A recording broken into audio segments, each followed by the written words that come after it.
देखिए, देश में जो चुनाव हो रहा है तो इस मौके पर सबसे पहले तो मैं आपके माध्यम से काराकाट की जनता का अभिवादन करता हूं, नमस्कार करता हूं। ये देश में चुनाव जो हो रहा है, देश के संविधान को, लोकतंत्र को बचाने का चुनाव है। देश की खेती किसानों के हाथ में रहेगी या कॉरपोरेट के हाथ में चली जाएगी, इसके बीच का चुनाव है। देश में सरकारी नौकरियां रहेंगी या ख़त्म कर दी जाएंगी, इसके बीच का चुनाव है। मोदी आएंगे तो स्वाभाविक रूप से जिस तरह से उन्होंने संविधान पर एक के बाद एक हमले किए, जिस तरह का तानाशाही रवैया इस पूरे दौर में शासन चलाने में उनका रहा है, तो स्वाभाविक बात है कि उन्हीं प्रवृत्तियों को आगे बढ़ाएंगे। उन्होंने 3 कृषि कानून ला करके देश की खेती को नीलाम करने का, कॉरपोरेट के हाथ में दे देने का षड्यंत्र किया। और जाहिर सी बात है 24 में अगर उनको जनादेश मिलता है तो वो जो कानून वापस लेने के लिए आंदोलन ने मजबूर किया था, उसको फिर से वो लाएंगे और हिंदुस्तान की खेती को लाभकारी बनाने के बजाय वो कॉरपोरेट के हाथ में दे देंगे।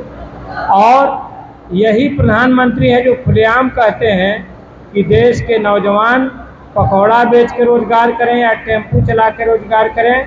रोजगार देना सरकार का काम नहीं है, तो वो एलानिया तौर से कहते हैं।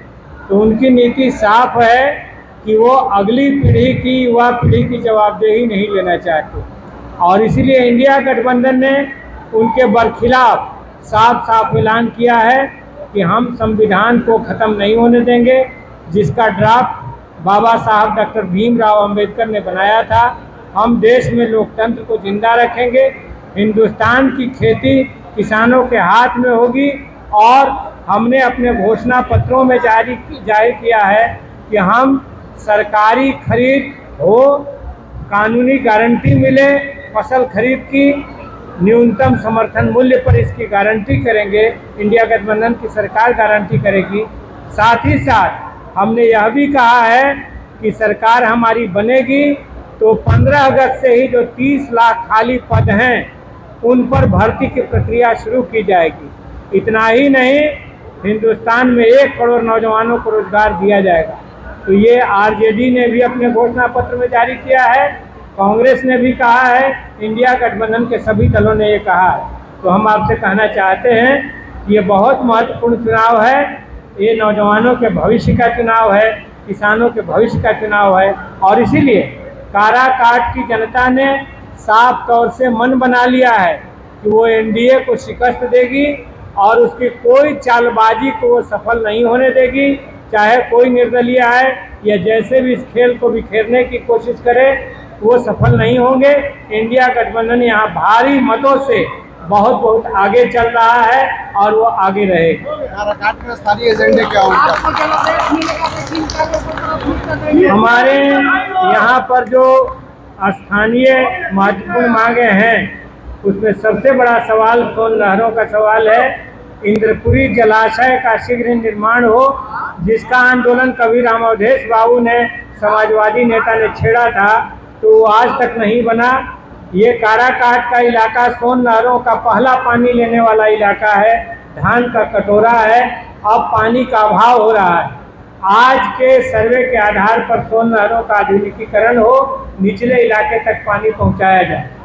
डालमिया नगर उद्योग समूह को पुनर्जागृत करने का सवाल, डिहरी को जिला बनाने का सवाल, ये भी मुद्दे चुनाव अभियान के दरमियान मिले हैं। सांसद बनने पर इन पर भी हम गंभीरता से विचार करेंगे और इस पर पहल करेंगे। उसी तरह से बारून बिहटा रेलवे लाइन जो आज तक अधर में लटका हुआ है, इसके लिए गंभीर प्रयास किए जाएंगे। मजबूरी के पावर स्टार पवन सिंह चुनाव यहाँ से लड़ रहे हैं काराकाट में, किस तरह से अब तक कर रहे हैं? देखिए, लड़ने का अधिकार हर का हो, कलाकार हो, किसान हो, मजदूर हो, पत्रकार हो, हर को।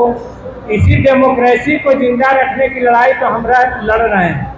ये लोकतंत्र बना रहना चाहिए, सबका अधिकार सुरक्षित रहना चाहिए। जहाँ तक कंटेस्ट का सवाल है, मैंने आपसे कहा कि इंडिया गठबंधन में जो एकता है और उसके प्रति जो जनता का लगाव है, तो कोई कंटेस्ट में आसपास नहीं है। गांव का गांव, इंडिया गठबंधन के पक्ष में खड़ा है। जनता का बहुमत जिधर होता है वही जीतता है और इंडिया गठबंधन भारी मतों से आगे है, आसपास उसके कोई नहीं है। भाजपा कह रही है कि इस पर 400 पार। उसने अब कहना बंद कर दिया है और अभी जो पिछले चरण के चुनाव हुए उसके बाद बिहार से भी जो संकेत आए हैं, समस्तीपुर से जो संकेत आया है, इंडिया गठबंधन भारी मतों से बहुत बहुत आगे है, बहुत आगे है।